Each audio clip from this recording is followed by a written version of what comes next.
Black Summer begins in the eerily deserted streets of a picturesque neighborhood. A civil defense siren blares. There is no movement and no activity. Rose and her family wait in a house that is not their own, pictures of an Asian family adorning the walls. When the siren stops, she, her husband Patrick, and their daughter Anna collect their few belongings and rush out of the house, joined by several other groups from neighboring houses. They reach a checkpoint where army vehicles and officers await to transport refugees to the emergency facility at the stadium. The daughter makes it onto the truck, but the husband has been injured and seems sick. Whatever is going on, the soldiers consider him a risk, so he and Rose are left behind as they are separated from their daughter on Black Summer. They take shelter at a nearby home as an airstrike is initiated. They can hear guns firing and explosions in the distance. Once things are quiet, Rose makes a plan to meet their daughter at the stadium, but the sick and injured Patrick tells her to leave him behind. They'll never get through as long as he's with her. She refuses to leave him, but the argument is rendered moot when Patrick is killed and turned by an invading zombie. She flees the house, trying to escape him over the fence of a checkpoint, but can't quite get away. She is saved when a man in an army uniform shoots zombie Patrick in the head. Rose begs him to help her get to the stadium, and he agrees. Ryan is a young deaf man who seems a bit more either dazed or calm than everyone else around him. Perhaps it is because he can't hear all the commotion around him. He comforts a woman dying in the street before he is led away by a frantic Korean woman, probably saving it from being attacked once she turned. They run together and witness all sorts of chaos, people shooting each other, others being held captive, car crashes, a nonchalant whistling man walking down the street. Now that's a guy I want to know more about. Barbara is a sweet older woman who gets turned around on her way to the stadium. She stops her minivan to look at the map and is approached by a man who works very hard to convince her that he and his family simply want a ride to the stadium. Barbara is understandably skeptical.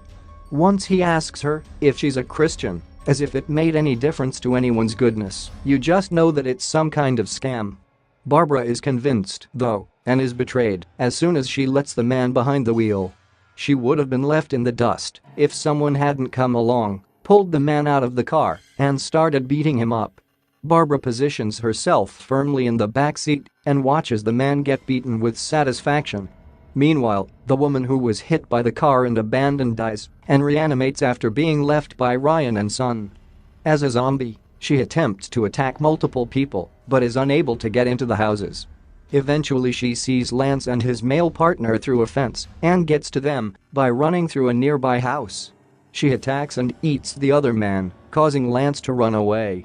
Spears is the army man who saves Rose, only he's not really with the army. He started out as some kind of prisoner, escorted by 3 soldiers and guarded by one as the others look for transport. He claims he's innocent of whatever they accuse him of, and then claims he knows where millions of dollars are that he'll share with his guard if he lets him go. When this doesn't work, he's able to trick and kill him. The soldier's name is Spears, and he takes his uniform. A mob reaches an access point guarded by soldiers on Black Summer. They try to hold everyone back, trying to explain that the evacuation is complete and that the access point is closed. No one can come through. Rose and Spears try to talk their way through. Ryan, Lance, and the Korean woman are there too. The Korean woman is the first to break through the lines, followed by everyone else. She's a serious runner. She comes across Barbara's car and gets in. Barbara's rescuer is still in the street, beating up the scammer. When he sees a mob running his way, he abandons his beating, gets in the car, and drives away with Barbara and the Korean woman. Ryan and Lance join Rose and Spears as they continue toward the stadium. The Korean woman, Barbara, and the man who beat up Barbara's hijacker continue to drive along the road. Both women are a little wary of the man, but he promises that he's a good guy and that he won't rape either of them. Somehow the women don't seem soothed by this statement. But he does seem like a good guy, and despite Barbara's worry about being left behind, he promises not to dump her. His name is William and the Korean woman's name is Sun. As Sun takes over navigation, they discover that they are being followed by a sinister black truck on Black Summer. They are worried about being hijacked for their gas. Meanwhile, Rose's group continues to walk along as they witness a number of disturbing events. A woman and her daughter sit in a car, brandishing a gun threateningly, when Rose tries to stop and help them. They watch two people get split up when they are attacked by a zombie, and one of them gets caught. The other one tries to help, but is forced to abandon the friend to save himself. William decides that the road they are on sucks, despite it being the most direct route to the stadium. Sun tries to argue with him when he turns down a different road, but he assures the women that he knows the area and that his way will be better. Immediately after this statement, they are attacked by a group of stone-throwing locals who barrage the car as they drive along the road. They escape in a panic and run over a bicycle that gets caught under the car. They stop so Sun can pull the bicycle out, but it's jammed pretty hard. She is able to pull it out just as a zombie comes running after her. As they drive away, the zombie hops on the car and they have to maneuver to ram him off. After all their trouble, William admits that his route sucked after all and promises that next time he'll listen. They stop the car to look at the map when the black truck reappears and idles behind them threateningly. They think about getting out and confronting the people in the truck but decide just to drive on instead. The truck follows ominously. They speed up and the truck follows. They try to outrun them and the truck follows. Eventually, they lose them along the streets of the suburbs, hiding down an alley as the truck passes them by. They continue on their way to the stadium.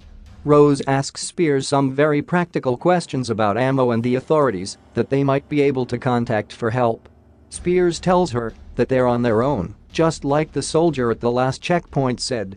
They come across the same car they saw before with the woman and her daughter, only this time the woman is missing, and the daughter are accompanied by three burly men. The car passes them by, and there's nothing they can do to help the girl. As William, Sun, and Barbara drive along, they bond, sing, and let their guard down. Suddenly the truck is upon them and ramming them from behind, trying to force them off the road. The best they can do is fight back, so William tells the women to buckle up and starts ramming the truck back. As they speed along, distracted by the fight, they approach a concrete roadblock and both cars run headlong into it. Barbara doesn't have her seatbelt on and flies through the windshield and dies instantly. The truck's driver also dies, and soon the surviving occupants of both vehicles join together to evade their zombified friends as they barricade themselves in a nearby diner. The episode starts with Rose, Spears, Ryan, and Lance finding an abandoned school building and see a man walking by holding a leash. The man, Earl, pays no attention to them. As they enter the school, they decide to get some medical supplies. They walk into a music room to put the medical supplies. Ryan tries to play the drum, but is stopped by Rose. Lance plays the drum, but is stopped by Spears as the noise is able to attract zombies. Everybody decides to take a nap. When they wake up, they hear footsteps coming from the second floor. They leave the music room and looks around in the hallways. After looking around, they see a small boy. The boy seems to be afraid as he runs away from the group. Ryan uses his sign language trying to know where the boy went. Rose and Ryan began to search for the boy. They enter a basketball court and a PE changing room, but they leave immediately after getting nauseated upon seeing what appears to be corpses in the PE showers. With Rose no longer with Ryan, she tries to look for him, but she gets sidetracked by hearing cries of a kid, not the same boy that they saw earlier, so she manages to follow the sound. Spears and Lance return to the music room to discover that their medical supplies have been stolen. They look around in the hallways and look for an unlocked door. They enter the janitor's room to find a door key. Lance activates a tripwire and gets trapped inside. Rose still looks for the crying child. She sees that it is coming from the restroom. She enters the restroom and thinks she has found the child, only to reveal that it was just a school megaphone attached to the toilet. As a result, it changes from crying to creepy laughter. As Rose tries to leave, the door is locked from the outside and she struggles to get out. Ryan sees the boy once again, but upon turning around, he sees teenagers holding weapons. The gang ties his hands and hides his head with a shirt, then take him to the room where the other teens are. Spears hears the laughing megaphone coming from the restroom. He sees a plank attached to the door. Upon kicking it off, he opens the door and sees Rose trying to get out, so he takes her out of the restroom as the megaphone laughs louder. Rose still has to find Ryan. She and Spears encounter the teenagers. The leader asks Rose and Spears for the gun, but refuses. Rose finally sees Ryan. One of the teens remove the shirt from his head and untie his hands. The leader tells the boy to shoot Ryan when he moves. But since Ryan is deaf, he is unable to hear the leader. He moves, and Rose tells him not to, but the boy shoots Ryan's back, leading him into his demise. As Ryan transforms, Rose and Spears run away from him. They enter a classroom and finally seize the school exit. The man that Rose and Spears saw earlier helps them block the door by putting a table next to it to prevent the infected Ryan from chasing them. After the trio escape, the children kill the infected Ryan, reset their traps and leave the school door ajar for the next unsuspecting victims. Son and William try to sneak out of the diner and head east, but as they set out, the zombies come rushing them from around the corner, forcing them back into the diner. Frustrated, they sit down in a booth, rejoining the other 3 people also stuck in the diner on Black Summer. Lance isn't dead after all. Just left for dead. He wanders around the school, sits down in the library, and picks up a book to read. Almost immediately he can hear distant screams and banging. He tries his best to ignore it, almost physically tries to hide inside the book. After a while, he can't take it anymore and leaves the library. He climbs up to the roof and is able to climb a water pipe back down to the ground outside. As he is about to leave, the children execute the other man they've been keeping captive, setting the new zombie after Lance. They cheer as Lance runs away, able to evade the zombie by weaving through the neighborhood. Once Lance has a chance to slow down and look around him, he's in a completely deserted street and completely alone. Lance wanders around town looking for anyone to team up with. He's maybe not so good on his own. He tries various shops and doors, but there's no one. He starts yelling, hoping someone will hear him and reveal themselves. He finds an unlocked car with keys, but the engine won't start. Then a dog runs by but refuses Lance's calls to come over, which is especially depressing. Lance tries his luck at a grocery store and discovers that it's strangely totally unlooted. Lance goes shopping. Beer, cereal, canned goods, crackers, water. He's pretty satisfied with himself. He starts to take his items through the checkout, a force of habit maybe, and then remembers he needs a can opener. As he's finishing his shopping, though, a zombie comes in the store and Lance is on the run again.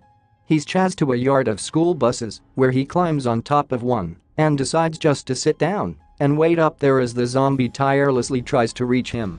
He seems safe enough for now, as the zombie doesn't seem able to climb up, but Lance definitely doesn't look relaxed. The zombie forgets about Lance long enough for him to think that he can sneak away, but instead he ends up teaching the zombie how to climb onto the bus. Lance dives off the top of the bus and crashes through the roof of a camper van. He takes off running again and tries to find safety in a firehouse. Instead, he gets cornered and decides to try to confront the zombie with an axe.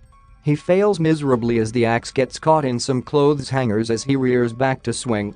Lance runs again and hides in a local library in a scene that looks a lot like the Raptor Kitchen scene from the first Jurassic Park. A man finally comes to Lance's rescue, attacking the zombie and finally killing it, but not before he gets bitten. Lance, grateful but practical, thanks to the man, just before striking at him with a blunt object while his back is turned. Minnie and Carmen, the passengers of the sinister black truck that tried to run William and Son off the road, sit in their own booth in the diner. Minnie tells Carmen he's not afraid of anything, talking really big and tough to prove his manhood. He opens the blinds, which draws one of the zombies to where they sit, startling everyone in the diner. William and Minnie start threatening each other, while Son and Carmen hold them both back, telling them to settle down on Black Summer. The third passenger of the truck comes in from the back room with cans of food, saying they're lucky they found this place. He wants to team up to escape the zombies, but William doesn't trust him. His name is Phil, and he takes William aside to make a plan to team up and get to the stadium. But Phil is clearly super sketchy, talks about separating the able from the weak, splitting up and leaving people behind. Meanwhile, Carmen talks to Sunday. Neither of them could get on the trucks because they didn't have US papers. There is a thing called the Horde that Carmen has seen, a raging herd of zombies. They need to get to the stadium before they come, but they need to go through the war zone of downtown to get there, which means they need weapons. Son goes in the back and starts filling a potato sack with canned food. They have Son distract the zombies by tapping on the diner window from inside, while the rest of them go out and jump them. They struggle with them for a bit, but are unable to kill either of them. After a while, they all come running back into the diner. Rose and Spears walk through a wooded path with the stranger who saved them. Rose is exhausted, maybe dehydrated, and she has a hysterical moment where she believes she sees her daughter walking along ahead of them. While she's speaking out loud, pushes Spears out of the way to get closer and starts to laugh, cry from happiness and then hysteria. No one makes any comment on it or seems to take notice. She gets herself back together and they all just walk on. Phil wants to throw Sun out to feed the zombies so that the rest of them can run away. He says that she's the weakest link, when in fact she's smarter and more capable than any of them. It eventually comes out that he thinks she's a foreign piece of shit, and that's what makes her the weakest link. He has Manny and Carmen convinced to back him up, and while William struggles with a decision, he does the right thing and sides with Sun. In the midst of a standoff, Sun notices a scratch on Phil's arm, sowing fear about infection. Eventually, they all turn on Phil, knocking him senseless and throwing him outside to the zombies. Rose and Spears come across the diner but can't get in because of the two zombies outside. Spears has 2 bullets, which is enough to take them down if only they'd stand still. Just as he's trying to sneak up on one, William is throwing Phil out of the diner. Spears takes the opportunity to kill one but misses the other. The rest of them come running out of the diner and attack the remaining zombie, while William kills Phil before he can turn. Rose looks on with a complicated expression: disgust, exhaustion, satisfaction, determination, who knows what else.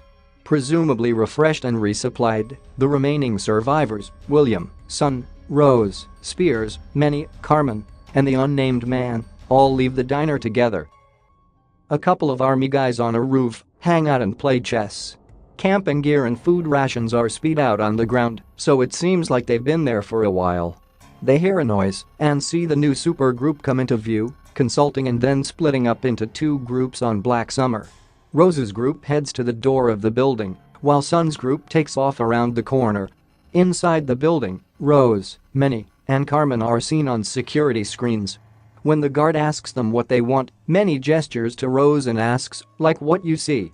The guard lets them in, check them for weapons, being especially handsy with Rose, then takes them down the elevator and into some kind of underground sex and drugs den. Rose is taken into a room filled with various drugged-out people and told to wait. She is obviously extremely nervous. Lance happens to be there as well, looking weak and drugged out in a bunk nearby. Rose doesn't see him, but he sees Rose.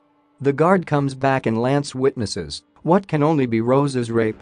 Lance moans and cries softly, almost pleading, "No, please no. Stop, don't," but is unable to move to help her. He is finally able to yell out, "Stop it." While Rose waits in the room, Manny and Carmen let the rest of the group in and infiltrate the compound. Carmen and William go back into the den, while Manny, Spears, and Sun sneak in to get the weapons. They take what they can carry and crawl with their booty through some air vents. Meanwhile, William and Carmen weave their way through a techno dance party to the breaker room. William turns off the main power, while Carmen takes off to do other things. With the lights off in a place like this, chaos ensues. William can hear shouts and struggles, then gunfire. He peeks out the door and sees a blood-splattered woman rushing down the hallway. William escapes through another doorway, but can hear the sound of zombies growling and people screaming not far behind. Rose is meant to distract the guard, but very quickly reaches her limit with his unwanted advances. She begins to struggle with him, and before he can get very far, he is distracted by Lance's shout. Rose sees Lance and laughs in surprise. The guard moves toward him threateningly, but that's when the lights go out. As chaos ensues, the guard leaves to investigate. Rose helps Lance up and moves them quickly toward the exit as screams grow louder and the panicked mob advances from all directions. It's slow going with Lance all drugged up, but they make it outside and their mystery friend blocks the door and lights it up with a Molotov cocktail to discourage followers. Spears does not follow Manny and Sun through the air vents. He goes back out the way they came and nearly gets caught in the mad rush of people after the lights go out. He makes it outside, blocking the door behind him, and makes it to the outer air vent, where there is a bag of weapons waiting. From inside the vents, she can hear struggling and screaming, and while he has the weapons, he stands conflicted about what to do. Sun and many crawl through the air vents, but when the lights go out they can hear the panic begin from below. They rush as best they can, but eventually gunfire tears up through the air vents. Sun gets missed, but the bullets kill many and leave her in the air vents with a zombie. She grabs her bag of guns and crawls as fast as she can toward the exit. She is able to throw her bag outside, but gets grabbed before she can escape herself. She struggles wildly, holding many off until Spears looks through and shoots him down. He helps Sun out of the vent and they run to safety, but with only one bag of guns. Out on the dance floor, Carmen lures a man close to dance, readying a hidden knife. When the lights go out, she stabs him in the neck, causing the mass panic that follows. She calmly walks away with a look of satisfaction. Was that just part of her personal mission? Perhaps revenge of some kind? After the heist, Spears and Sun outrun the chaos and zombies to the safety of a nearby warehouse. They still have one bag of guns and open them to check them out. Whatever Sun's history is, she obviously knows about guns as she professionally checks the barrel and sights on one of the weapons. Weakest link my ass. The rest of the Black Summer supergroup meets them there. Spears is amazed to see Lance, while Sun is concerned about William, who has activated an old injury and comes limping in. Carmen immediately notices that Manny is missing, and no one knows what to say. Their silence says it all. The group takes cover as a few zombies come running past. After some gunfire, a voice calls out that the way is clear and that they can come out. It's the soldiers from the roof, who are also the soldiers who had captured Spears from the beginning. They recognize each other, of course, but keep those details to themselves. The soldiers offer to take the group through the warehouses toward downtown and the stadium. Rose thanks them and agrees for the group. They find a place to camp down for a few hours and get some rest while the bomber pilots do their work outside. It won't be safe to go out until they finished. Spears and the soldiers interact tensely, accusing each other in coded passive-aggressive comments. The soldiers give some background about the spread of the infection. Denver was the first to go black, followed by most other densely populated urban areas. The evacuation will take people to remote areas like Alaska or islands like Cuba. Sun has an emotional monologue that obviously no one can understand, but they all understand the feeling behind it. They all settle down for the night with the soldiers on watch. Rose awakes sometime later and notices Spears and the soldiers are missing. She goes in search of them and finds Spears being led at gunpoint down a dark passage. The soldiers claim that Spears is a criminal and that they're just carrying out justice. Spears tries to tell Rose that the soldiers are lying, that he's not who they say he is, and that they're not who they say they are either. They just want loot. In the end, it doesn't matter who he is or what he did in the past, because he's been there for Rose when it mattered. Rose shoots the soldiers in the head and rescues Spears. Rose and Spears come back to the group and they all gear up to go outside. Once outside, Mr. E-Man whistles and a dog comes running. It's the same dog that shunned Lance. Mr. E-Man leashes up his dog and takes his leave. He seems to have everything he needs. The group watches him go, and then they set off toward the stadium. The Black Summer supergroup finds that they aren't the only ones heading toward the stadium. A number of small groups and individuals form an advancing line toward the stadium, everyone contributing to the defense of the others. As zombies are sighted, the front line breaks into fire to take it down. At first, it's fairly organized and you think that they're doing pretty well for untrained civilians. But as more zombies come through from other directions, inevitably someone gets shot or bit and causes a panic. In this case, Carmen gets hit with a wild bullet and doesn't even have time to collapse before turning into a zombie. The once organized line dissolves into chaos as people run screaming and fire blindly. The supergroup sticks together as much as possible, but find themselves separated. Sun, Spears, and Lance advance and cover each other, but Lance finds himself pursued, like usual, while Spears and Sun are knocked senseless by the shock of an explosion. Rattled, they get up to move forward. Rose and William move forward together. Rose clears the way for William, who is struggling to keep up with his aggravated injury. William gets hit with the shock of the same explosion, but Rose comes to help him, and they go together into the cloud of settling dust and smoke. Poor guy just can't catch a break. He is so close to making it to the stadium, but is dazed by the shock of the explosion and stumbles too slowly toward the building. His way is blocked by an oncoming horde of zombies, and he finds himself sprinting in the opposite direction, pursued by the horde. That's the last we see of Lance. Sun and Spears have made it to the skywalk leading into the stadium and hold off the zombies waiting for Rose and William to catch up. They advance together as quickly as possible, fighting off zombies and weaving through the blockades. They literally have to drag William now, whose injured leg can no longer support his weight. He argues with Sun, telling her to kill him and leave him behind. With no options left and the zombies coming toward them fast, Rose shoots William in the head. He really was one of the good guys. Sun is devastated, but there's no time to mourn with the zombies chasing them. No longer slowed down by William, the three of them run to the gate and get through to the stadium, blocking off the zombies behind them. The stadium, which should be filled with people if the evacuation transports had made it through, is suspiciously and frighteningly empty. When they reach the field, an armed man appears from the opposite entry point. They both point their guns at each other in a wary standoff. He lowers his gun first and a young girl appears by his side, holding a pistol. It's Rose's daughter. She comes down through the stands and onto the field, breaking out into a run toward Rose. It's been 2 years since Season 1 ended. Lance is busy attempting to steal fuel from another car, but as he tries filling it, a zombie flees towards him, so he quickly drives off. He nearly runs a woman over who begs him to let her in, so he does, but it was a trick, as the woman, assume this is Sophie, has a partner in crime, assume this is Luke, who shoots him, and then they steal the car. Zombie Lance is relentless and clings onto the car roof as they drive. Eventually, the car crashes and the zombie flings off the top, fleeing in the snow. The episode flits to a forest in the cold winter. A man is walking a little raggedly, and a zombie is attempting to catch him from behind. Eventually, the man reaches a house, and luckily, someone shoots the zombie. The man is relieved, but then he's shot too, square in the head. There's a fight between militia and normal citizens. There's plenty of struggle between both groups. The militia appears to have lost this fight. They are curious about where a plane was going. The people ask a struggling prisoner who needs water. He tells them that his wife is in a house. They want to know where the house is, and in return, they'll give him water. The man suddenly turns into a zombie. The leader of a militia faction asks the same prisoner where the house is.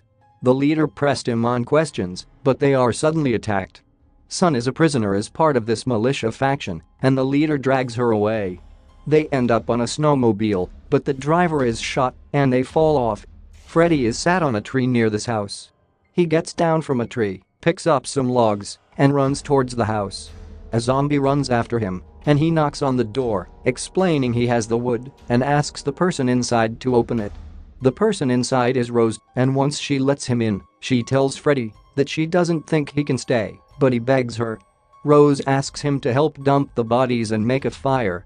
As we delve further into the house, it's revealed Rose's daughter is there. Rose tells Freddy that they did what they had to do, and that everyone effed up. She reminds him that her daughter is with her and puts a gun to his head. She tells him if he shows a single expression, even if he doesn't mean it, she will kill him.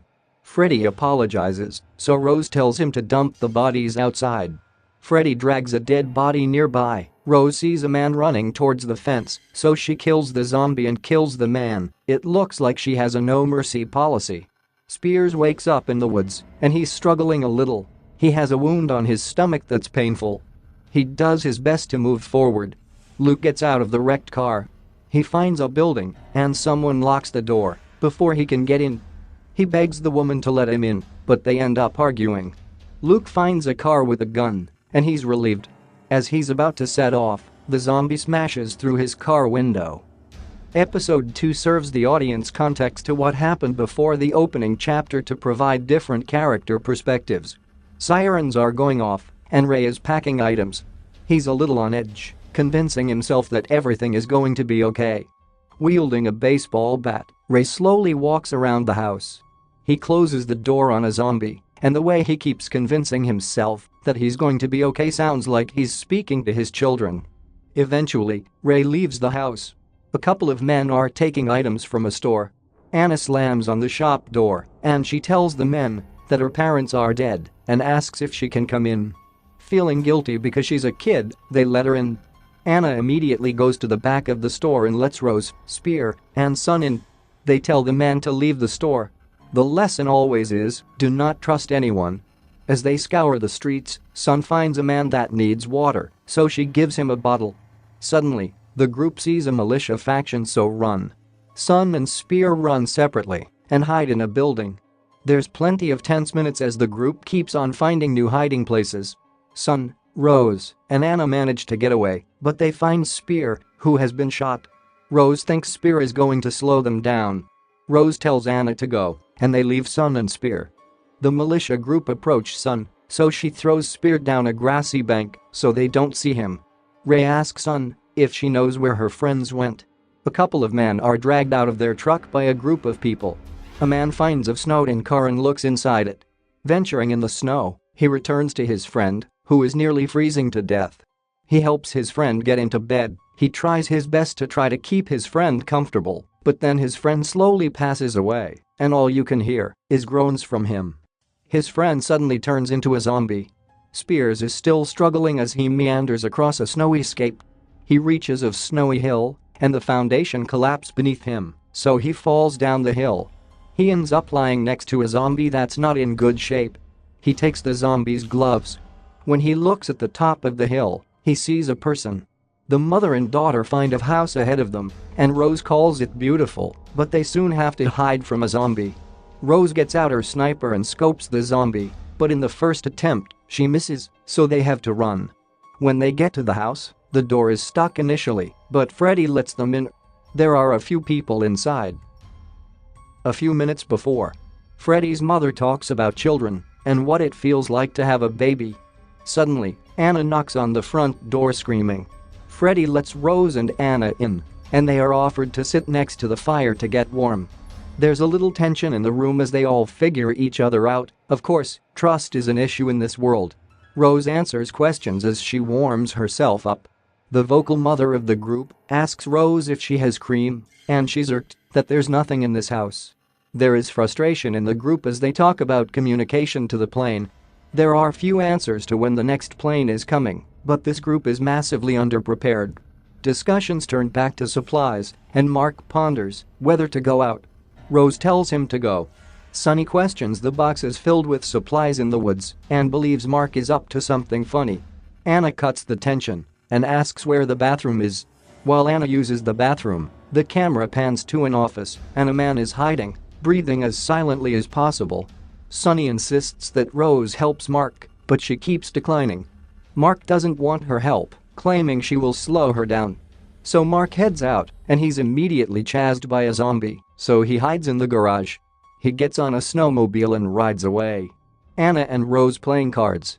Sunny is still paranoid, pointing his gun at one woman who is making a sweater. The woman passes around snacks, and the vocal mother is wondering where Mark is.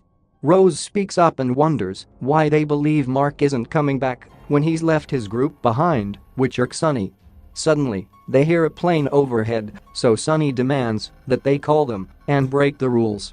The woman, Rhonda, who is acquainted with Mark, gives in and says she will call.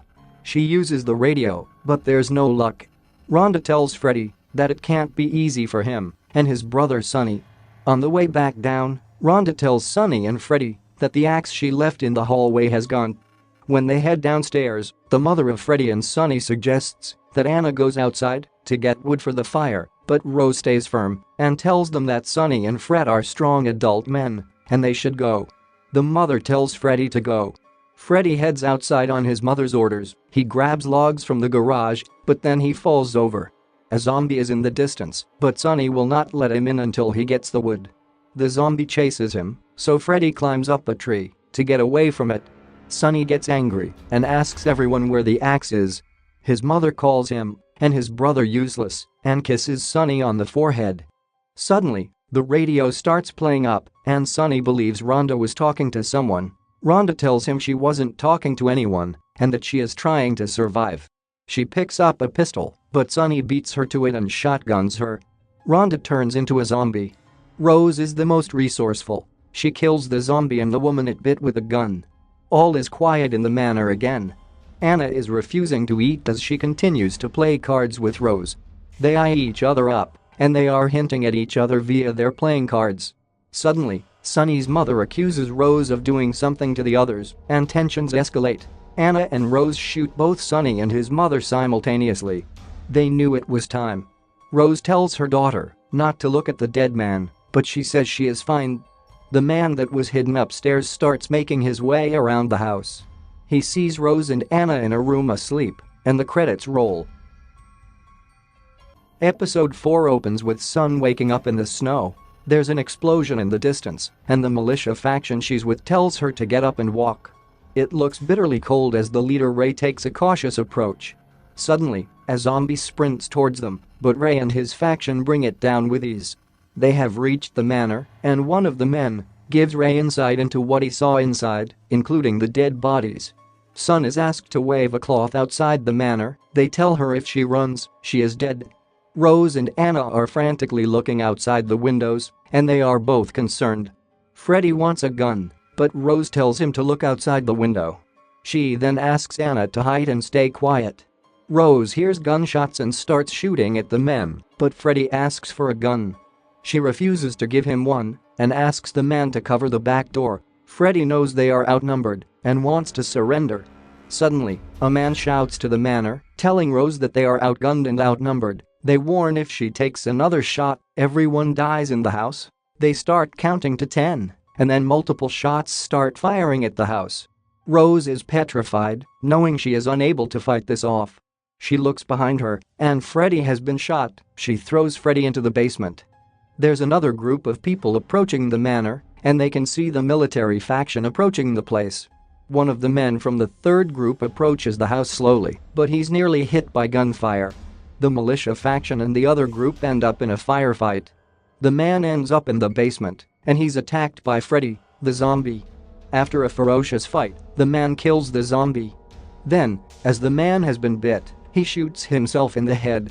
The militia faction is making progress towards the manor, and one of the soldiers makes sure Sun is safe with the group. They manage to make it inside the manor, and Sun is tied to a banister. Ray shows no mercy with his men. If he suspects they are a bit, he shoots them square in the head.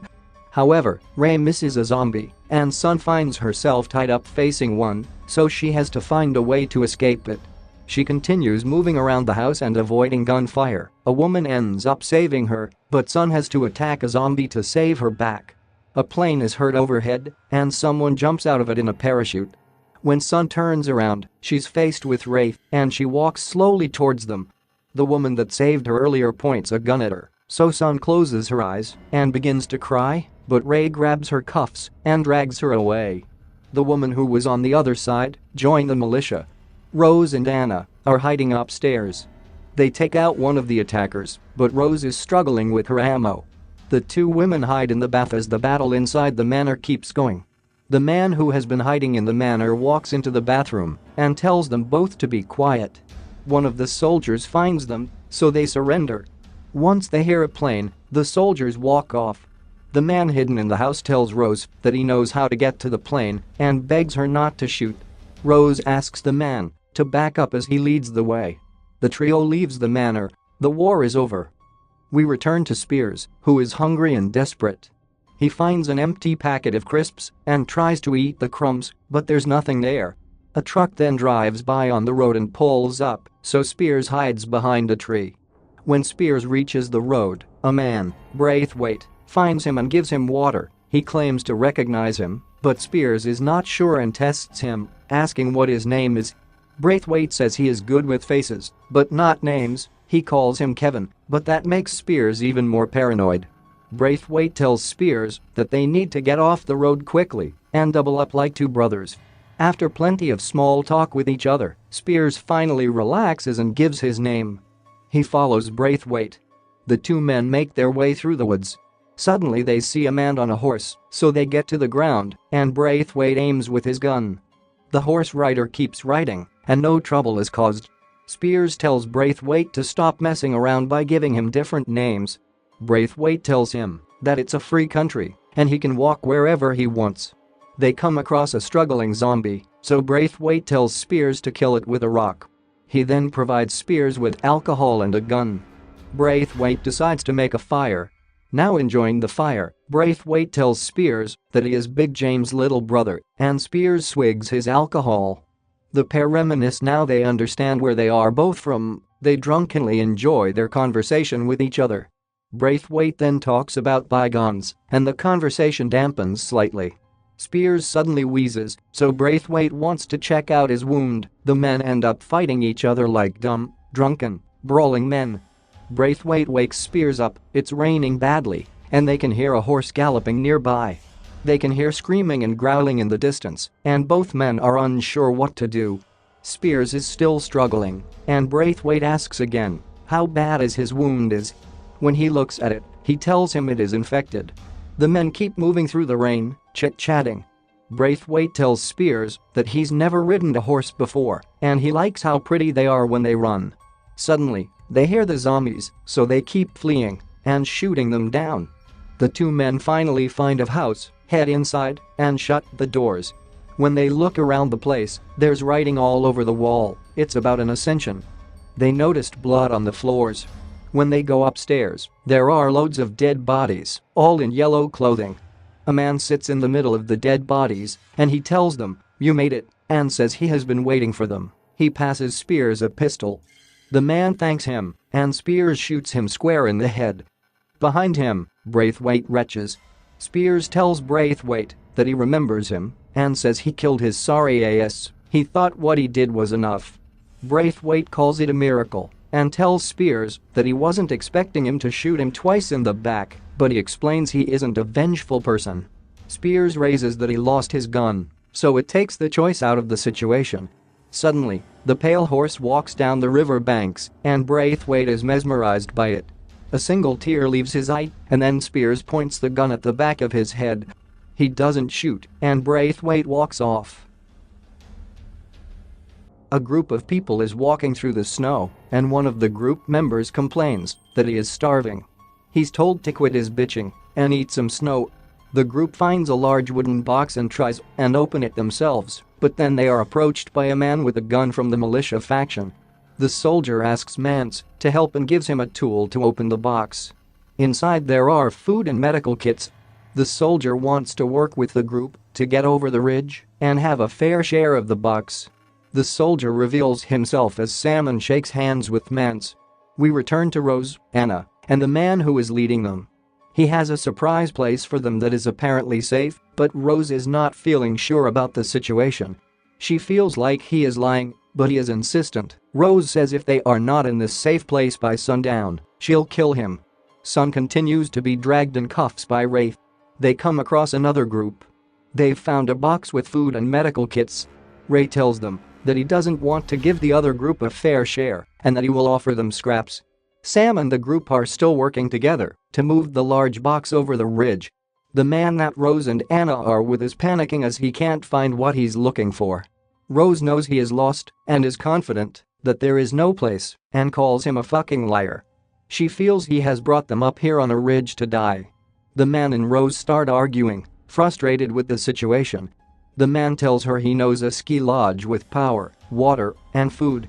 Rose laughs and says it sounds nice and asks the man if they can go for a walk. She tells Anna to stay behind. The man begs Rose, but she tells him to keep walking. Rose takes him to a place to shoot him, but Anna tells her mother to stop. Rose offers the man mercy due to her daughter, and the man is relieved. One of the men from the other group kills one of Ray's people. He tells Ray to get the scraps, and they'll take the rest. It is a showdown between both groups. Sun suddenly gets up and tells them all to stop and speaks in Korean. She says, "Friends." Both leaders of both groups tell her to get out of the way, but the zombies appear. They have no choice but to shoot the zombies, and then Ray points his gun at the other leader, and another showdown ensues. The other group has no choice but to take the scraps and leave. Ray uncuffs Sun, and she's relieved. However, when she looks at her wrist, it's severely sore. Ray obviously finds Sun useful. Sam and the group are still moving the box, but it's a struggle uphill. Sam keeps shouting pull, telling the others to earn their share. However, two of the women drop the rope, and then Mance cuts it, and Sam falls with the large box. Sam is in intense pain as he's broken his leg. Blood is spilling everywhere. Eventually, he's found by a zombie. Goodbye, Sam. The man who is with Rose and Anna finds the ski lodge, and he is elated and celebrating. He did have until sundown after all. Rose opening a large oven and taking out a cake. The chapter then flips back to Rose, Anna, and the man who led them here entering the lodge for the first time. As they enter the lodge, the man is happy and hysterically laughing. It seems way too good to be true. There's food, water, electricity, well-lined beds. It's the dream in the midst of an apocalypse. But it feels weird how heavenly the place is and clean when the world has collapsed. They pick their hotel rooms to rest, and despite it being nice, you can sense that Rose and Anna are in shock, which keeps their emotions suppressed. Rose enjoys a hot, clean shower, and you can sense the relaxation oozing her. She probably hasn't felt this freedom in a long time. Surprisingly, Anna asks her mother if they can leave the next day. She doesn't seem to be in a rush to shower either. Rose hugs her and lets out a deep sigh. She tries to remind her when she used to lull her to sleep with songs, but Anna doesn't want to break emotionally. Eventually, the mother and daughter have a rare laugh together. Rose tells her not to worry about the next day because they'll get on the plane eventually. She tells her daughter to get sleep first and she'll take first watch, but Anna says she is not tired. She has her eyes fixed on the lodge door. Rose reminisces about the times she used to make up stories for her at bedtime, but ironically, it makes her fall asleep, while Anna still has her eyes fixed on the door. Rose is completely asleep, but Anna is awake, still looking at the door. She isn't used to sounds of running water and the whirring of a fridge. Her brain is engineered to survive and only survive. She hasn't had a normal childhood. She hears banging in the distance, so she straps a weapon around her shoulder and leaves her mother in the hotel room. Anna navigates the corridors to see where the banging comes from. Eventually, she makes it to the restaurant. A door has been left open, and the wind keeps making it bang against the frame. Anna shuts it tight. And then she looks outside and sees her reflection in the window, and she screams, but silently. It's awful seeing a young person go through this trauma. The next morning, her mother is still asleep, and Anna is extremely panicky because she believed someone tried to open their hotel room door. She knocks on the man's, Boone, hotel room and enters. He is still asleep, so naturally, she feels someone is in the ski lodge. Anna once again finds a door that is open, smashing against the frame in the wind. She can hear zombies gnarling in one of the hotel rooms, and the sinister music starts playing. Rose finally wakes up from her long sleep. It takes her a while to come round, and she takes a gulp of water. That's when she realizes Anna is not in the hotel room. She checks to see if Boone is with her daughter, but then she hears Anna shouting for her. She runs downstairs, and Spears is there with her. Rose, Anna, Boone, and Spears enjoy a range of good food at the ski lodge. Boone is still excitable about the supplies they have got for a year, but the others are not impressed by his excitement. Spears is still infected and suffering as Rose eyes him up.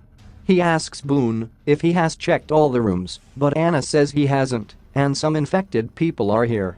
Spears entertains Boone and says he might stay there for all the nights that is possible and says FK the airstrip, as he'd rather have a roof over his head and a hot plate. Anna asks the right question, and then what? But Spears claims there is no airstrip. Boone disagrees and says the airstrip is close. Anna says they need to go to the airstrip to get on the plane, but Spears and Boone question whether they need to leave the place at all. Anna raises it's easy for Spears to say stay put because she knows he is dying. Rose tries to stop her from saying it, but she says it anyway. Spears talks about when he was laid in a ditch, dying, and that he heard his mother's voice begging him to repent before it is too late. Anna walks off with her shotgun.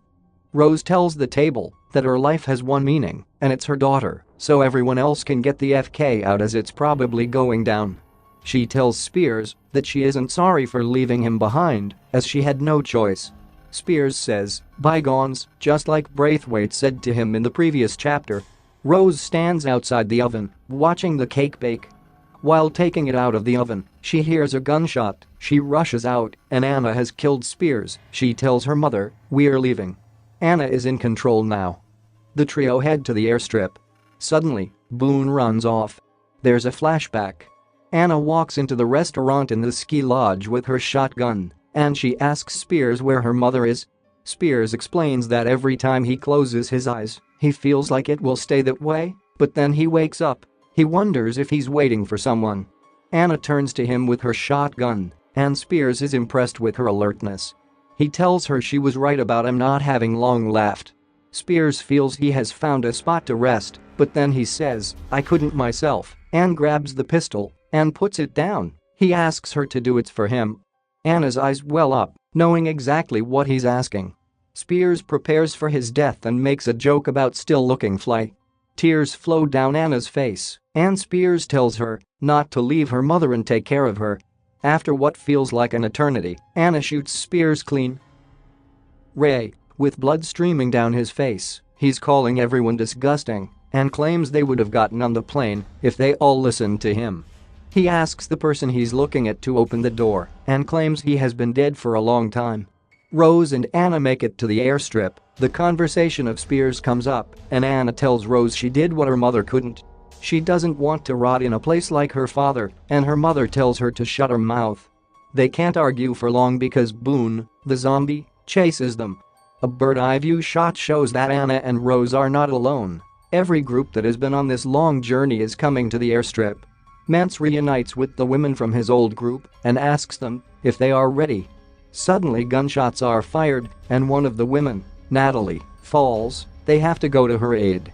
Mance tells Jace that they have to go as it's too late for Natalie. Unfortunately, Jace ends up being eaten by Natalie, the zombie.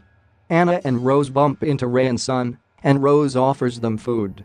Ray wants their gun, so they drop their weapons. There's no time to figure each other out as zombies run after them, so they have to merge as a group to help each other. Rose is about to point her gun at Ray, but she's told by someone else to put her gun down. Boone is with another group, and he's cuffed. He tries telling the group that he was right and says a deal is a deal. However, the leader kills him. We are back in the hangar, and the other group leader takes off Rose's weapons. They hit Ray despite being acquaintances.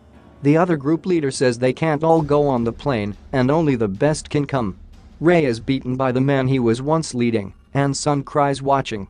Anna is asked to grab the first aid kit, so she gives it to the group and secretly gives Rose a flare gun. Everything in the finale demonstrates how humans can be so flawed in desperate situations. Even when they are close to the plane, they still can't work together to find freedom. A few zombies breach the hangar. Ray, Rose, Anna, and Sun end up outside, and Ray locks the men in. Ray calls them all greedy FS and says they turned into animals. He tells them all that they aren't going anywhere anymore because they FD up. Suddenly, they see a plane heading their way, so Ray lowers his gun. The plane lands, so Rose uses her flare gun and shoots at a vehicle near Ray, and it explodes. The explosion throws Rose back, and she wails in pain. Anna tells her mother to get up as they need to go, but Rose clearly cannot stand up because of her injured leg. She tells her daughter to go and points a pistol at her head. As Anna runs away, she sobs, but she calms down eventually as she hears the plane. The remaining survivors, Sun and Anna, reach the plane. Sun begs Anna to get on, but she hesitates, and the zombies catch up to her. She runs as Sun heads inside, and the plane door shuts and sets off. Sun made it on. She's free. Mance sees the plane set off, but then sees Anna running away from zombies, so he distracts them and fights them off while running away. In one of the hangars, he fights them all off one by one. Mance makes it outside, exhausted, and taking in the fresh air and sunset, and he kills another zombie. Rose hasn't killed herself as the episode first implied, and Ray crawls nearby, aiming his weapon at her. She looks to her right and sees her daughter Anna, just like Spears said, "Look after your mother." The mother and daughter look at each other while there's a Wild West situation going on, Ray and Rose pointing their guns squarely at each other like a nuclear deterrent. Anna runs over to a car and turns it on. Ray finally puts down his gun, so Rose lays down and rests. We are on the plane with Sun. The pilot speaks to Sun in Korean from the cockpit. She's surprised that the pilot can speak a little Korean, and she's overwhelmed with happiness to finally be able to speak to someone. Sun asks about the others, but he tells her that all that matters is what's ahead. She laughs and looks outside the window before falling asleep. Unfortunately, the series closed after this season and we will never know the fate of our beloved Jers. Write in the comments what TV series you would like to see me retell. Of course, the zombie apocalypse theme is welcome.